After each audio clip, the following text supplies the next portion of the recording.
Great day today so far or what?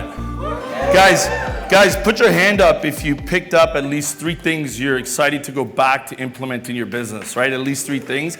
I was sitting down saying to myself, how much is this event really worth, right? There's guys and companies out there that charge thousands and thousands of dollars for this type of event, and we get it as a privilege and a benefit to be part of this amazing company, guys. Couple of things. First off, I want to thank Jamie and Leanne for continuing to grow and develop, and as they get better and better, our company gets better and better, and we get better and better. So Jamie and Leanne, love you guys. Thank you. All right, before I get into my talk, I got to do one more quick piece of recognition. I want to tell you guys something real quick. A few months ago, we started a June Health Challenge, and I don't know who's really ran with it or not, but a few of us have. But there's one person that I want to publicly acknowledge. Some of you know I love Andy Frisella. Andy Frisella, I'm falling in love with this guy. I just love what he stands for and what he teaches. And he created this mental toughness program called 75 Hard. And if any of you haven't heard of it, you should definitely Google it because you won't be able to do it, okay? Right? So he started this thing, we started chatting about it, and we had a group put together, okay? Now here's what 75 Hard entails. You have to do these 4 things every single day for 75 days. If you fail, you got to start back over from day 1. So you could be like at day 70, and if you screw up, you got to start back at day 1. Okay? Here's the 4 things you have to do. Number 1, you've got to implement a diet, some type of just a better food plan, something. Doesn't matter what, he doesn't care what, and part of that has to be no alcohol. Okay? Number 2, you have to actively read 10 pages a day of a business self-development book. And actively read meaning highlight, take notes, 10 pages a day. Sounds easy. Good luck. I dare you to do that, okay? Number 3, you got to take a selfie of yourself every day to show your progress. And number 4, here's the crazy one. Ready?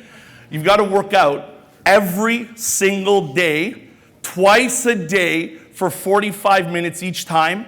And one time has to be outside no matter the weather. Doesn't matter. Doesn't matter. So check this out. We had a group that started, me, Michael Santanato, Nathaniel Gardner, and Maysoon Manan. Okay? And Michael Santanato folded like a cheap tent real fast. Frank DeLeo folded like a cheap tent pretty quickly. Okay, I had to restart 2 or 3 times after the first 3-4 weeks. And then I'm like, I'm done. I'm not doing this. Right? I'm not kidding. I quit. I couldn't handle it. Nathaniel Gardner went pretty strong for a while, and then he cracked, and he fell. And I am so damn proud of you. The one person as of Friday who did 75 hard and did not quit and did not fail. Guys, I just want to publicly acknowledge Maysoon Manan for doing 75 hard.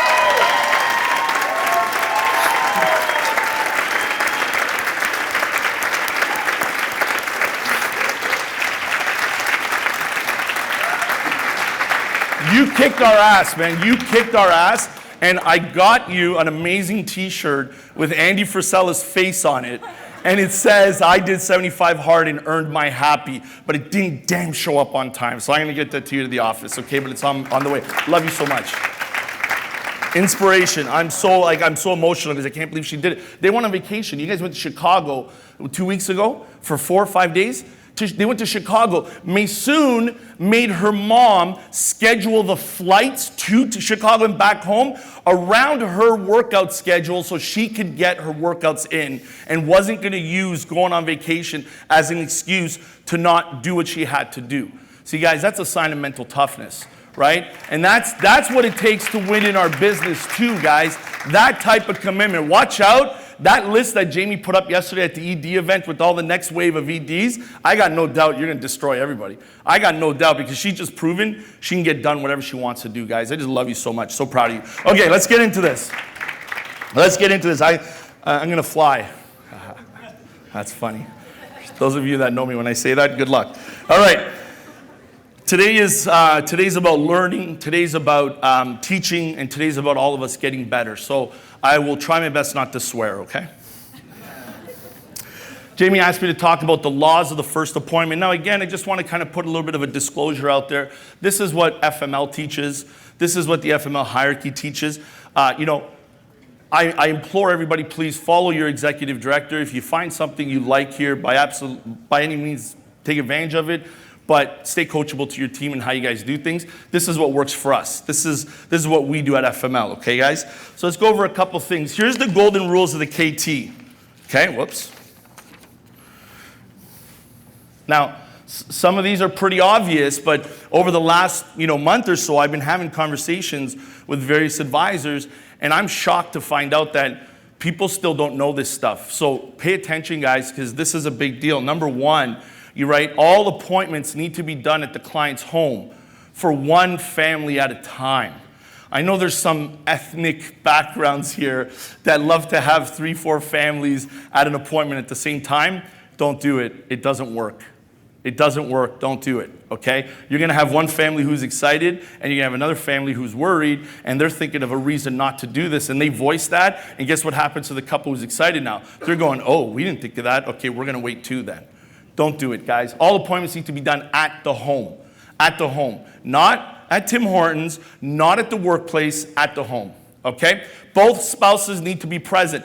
This one blows my mind, right? Hey, listen, how many people here understand that it takes 3, 4, 5, 6 months, 7 months, 8 months of practicing your scripts to be good at talking to people? Can we agree on that? Yeah. So you think you're going to do an appointment for a husband, right? An hour and a half appointment, and all of a sudden, in an hour and a half, he's now good enough to explain everything that took you 6 months to learn to his spouse in half an hour. They already don't know how to communicate. You guys know that between husband and wives, right? They both have to be present. Walk away. If one is not there, walk away. Walk away.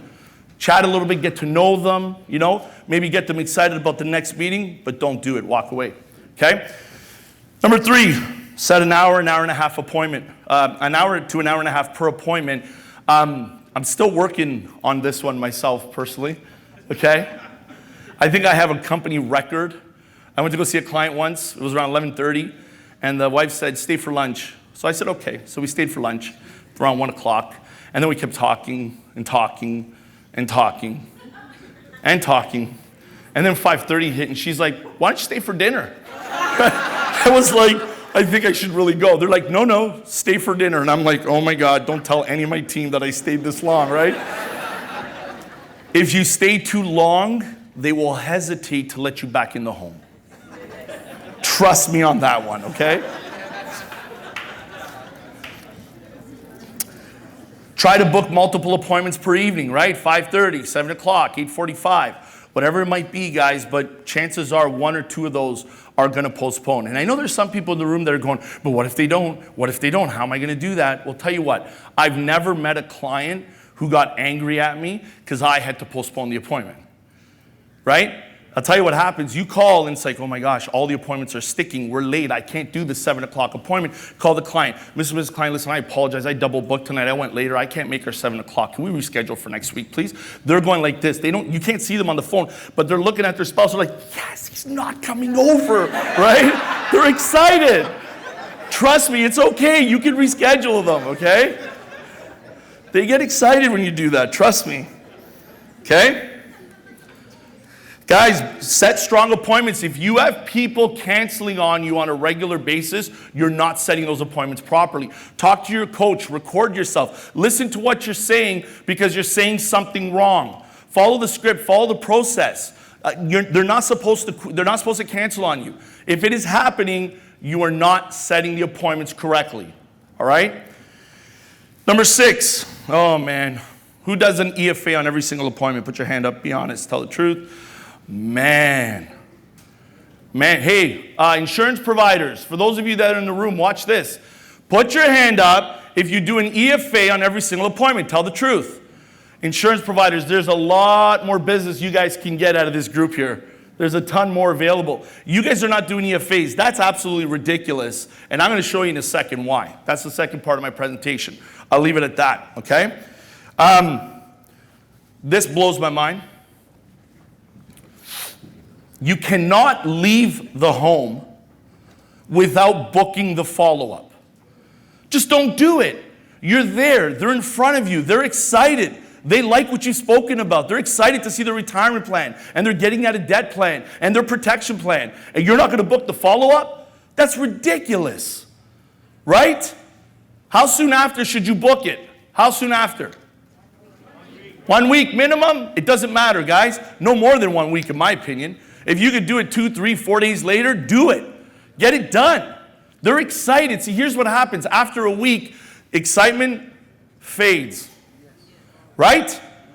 The knowledge you shared with them fades. They don't give a crap anymore. You wait 2, 3 weeks, you go back there and you're like, how come they're not as excited as when I got here? Because you took too long to go back. I'll let you in on a little secret. After you get the signatures, it doesn't matter if they forget everything, okay? Just get the signatures. You understand? Get the signatures. And number 8, never, ever, ever, ever go back without the commitments. I don't go back. If I don't get the commitments I want when I'm gathering the data for an EFA, I don't book the follow-up. I say to them, great, let me know when you guys are committed to proceed, and then we'll book something at that time. Thank you very much. Who here thinks their time is valuable? Okay? My time is valuable. I'm not going back to see people who aren't committed to their plan and their future. If I'm more committed to their plan, their future, their retirement, how's that going to work out? How's that going to work out if I'm more committed than they are? It's not going to work out, right? Dror told me recently, he was talking to a gentleman he got a referral from, talking on the phone, booking the appointment. The guy started asking some questions, and Dror says, well, listen, I want to come over, I want to get together, I want to show you what I do and show you how I help my clients and so on and so forth. The guy, without even meeting with him, sitting with him, says, okay, well, come over. I've got a few $100,000, and if I like what you say, I'll throw you $5,000. The guy said to him on the phone, guess what Dror said? He said, no, thank you.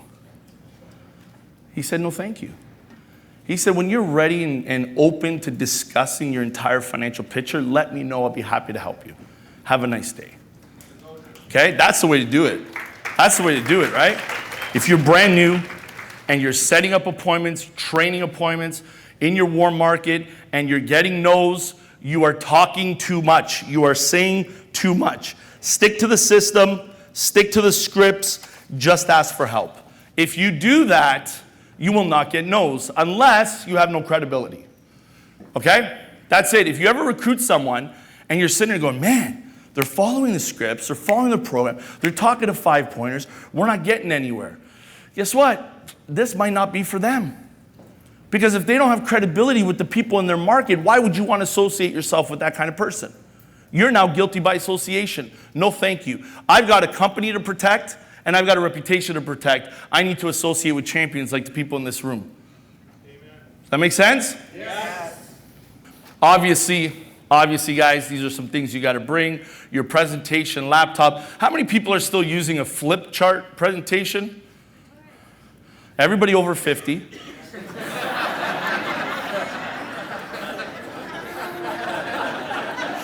Darren, even Bhupinder didn't put his hand up, bro. Darren, how many times I got to tell you, this ain't Kansas anymore, Dorothy? Come on, brother. You make enough money. Go buy yourself a laptop. What's that? I click nails 3 times, hour number 1. Yeah, that's it, right? You keep trying that. Let me know if that works. Please invest in your business. You've heard this before. I don't recommend going to an appointment without a laptop or without an iPad, right? It's the 20th century, the millennium. Whatever it is, 21st, I'm a little behind too, right? No one said you had to know math. Please don't bring a flip chart anymore. Don, do you bring a flip chart? Nobody. Thank you, because Brazilda set you up. Yep. If you're in doubt, talk to a millennial. They'll help you.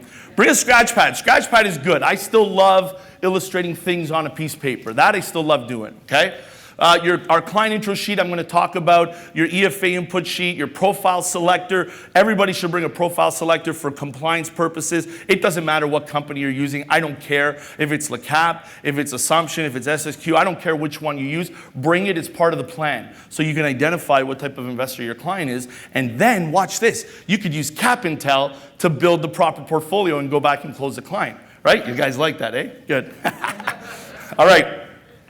I want to talk about one of the most important parts of the client appointment, the first appointment, is your personal story. I think this goes unspoken. We get very technical and we talk process and we talk, EFA and policies and all this stuff. But are you telling people why you're doing this? Do you share that with them? Do you share with them the story and why you got started with us? Because this is how you build trust, right? You could use what we call just like you stories, okay? Just like you. We were just like you. Right? Especially if you're meeting with people who are married, with kids, same situation as you. Just like you stories are so powerful, guys, okay? You use those emotional valley stories, the difficult times that you went through, right? And talk about those moments. We all struggled. Some of us struggled before we came to the company. Some of us are struggling in the beginning while we're learning this business. But you got to share with people that you're just like them, right? That's how you build trust. People don't want to hear that you're this impenetrable superhero. They're going to hate your guts. They want to know that you're just like them, that you're no different. And then you win them over with your moments of victory. You win them over with how you've been able to change your life because of Experior, because of our opportunity. This is how you win people over across the kitchen table. All right? Talk about your family. Talk about your family. How many people in this room have been on a KT with me? Put your hand up, nice and high. Okay? How many times do I pull out pictures of my wife and children? All the time, right? You know why, right, Drawer? Because I'm over-chicked. So I show people that, look how good I am at closing. This is what my wife looks like. Darren, you're a master closer, bro. Okay? Either that or Stephanie's got some eyesight problems, one or the other, right? That has nothing to do with the fact that you're Asian, I swear to God, okay?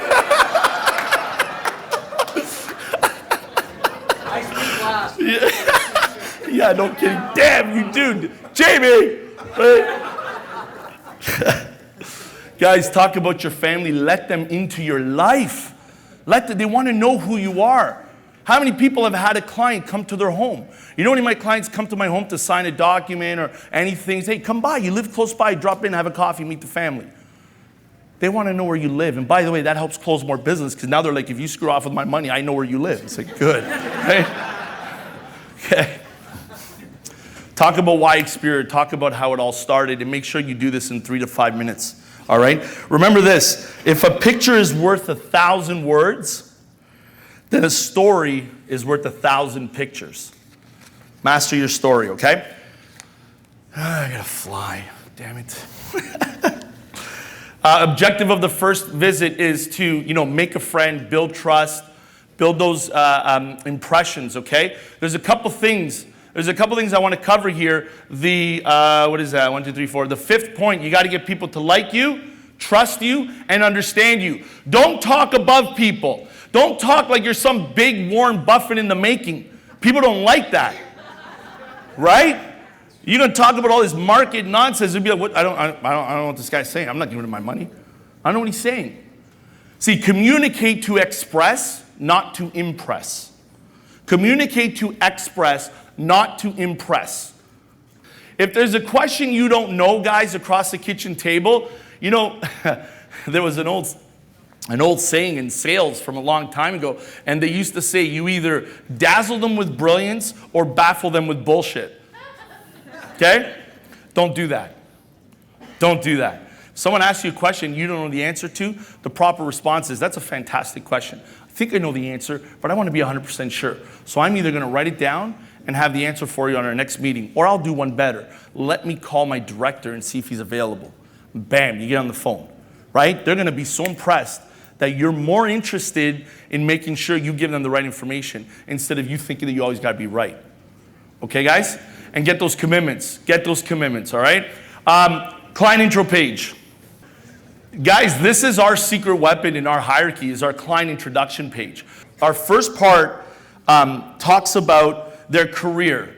Now, when I do the client intro page, I always explain each section. Mr. and Ms. Client, thanks for letting us come over. There's 3 things we're going to go over, so on and so on. Get to the information. You say, first thing I want to talk to you about is I want to find out a little bit more about what you do and how you like what you do. So let's talk about that. What do you do? Right? What do you do? How long have you been doing it? Right? How would you describe what you do? Do you love it? Do you like it? Is it okay? Do you hate it? Right? What's the most important thing in respects to what you're doing now? right? Is it the income, the flexibility, the significance, right? What is it? The salary, what is it, right? What do you like most? What do you dislike most? Why do you think we do this? It's right at the top of the page. You get to come across as a professional headhunter, not an MLMer. I'm not interested in booking appointments to come over and talk about insurance and your financial plan and then switch it on you and talk to you about joining the business. How many people have heard of clients complaining about that? I had this guy come over, I thought he was talking to me about insurance and all he did was wanted to recruit me. Don't do that. This is how you identify if they're recruitable and you do it in a professional manner. All right? The second part talks about their financial goals. Now again, which of the following is your most important financial goal? Earn more income, properly protect your family, become debt-free, or retire financially secure. Based on what you're currently doing, when is this going to happen? Why are we doing all this, guys? We're doing this to get the little yeses. In sales, you want to get little yeses along the appointment. And if you get little yeses, you will get the big yes at the end, right? But most importantly here, if the last question there says, if we could put together a program that shows you how to reach all your goals, would you implement that, right? Guys, you're 98% there. If you get that yes, you're 98% to the close, okay? The dream retirement part, we get into visuals. We get into painting a picture for our clients about what a dream retirement looks like. And I want you to understand that you've got to get detailed. If they say their dream car is a Ferrari, you got to ask what color. What color is the interior, right? What do you drive in the wintertime, right? What's your dream home look like? Is there land? Is there a pool? Is it on the beach? What part of the world is it in? You're creating now this visual that they're getting excited about. And you're going to help them make that a reality. That's how the rest of this part finishes. Now you ask them, what are you willing to do to make this a reality? Are you willing to save 10% of your income? Are you willing to have a forced savings plan? Are you willing to earn more income? What are you willing to do to make this a reality? Okay, guys? Always complete the F&A, the EFA, F&A, same thing. Okay? There's a bunch of closing questions here that allow you to be a sales professional without having to be a sales professional. You get your yeses along the way. Guys, I don't understand. How many people here want to close more business? Put your hand up if you want to close more business. Do an EFA.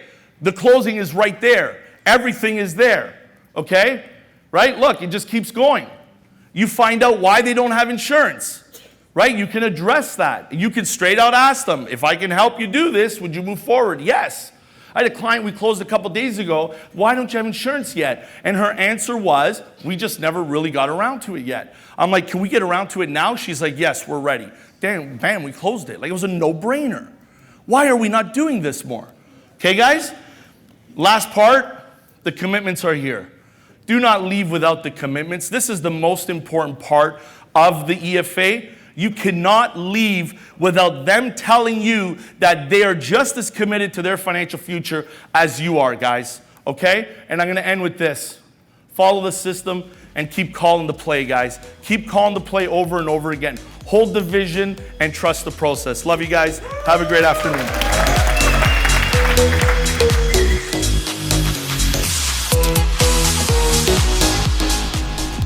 Hey, if you like this video or any of the other videos that I have on my channel, stay tuned. We have so many more coming, but I want to make sure that you're in the know, that you know when they're coming. So please subscribe to this channel if you haven't already, and make sure you hit the notification bell.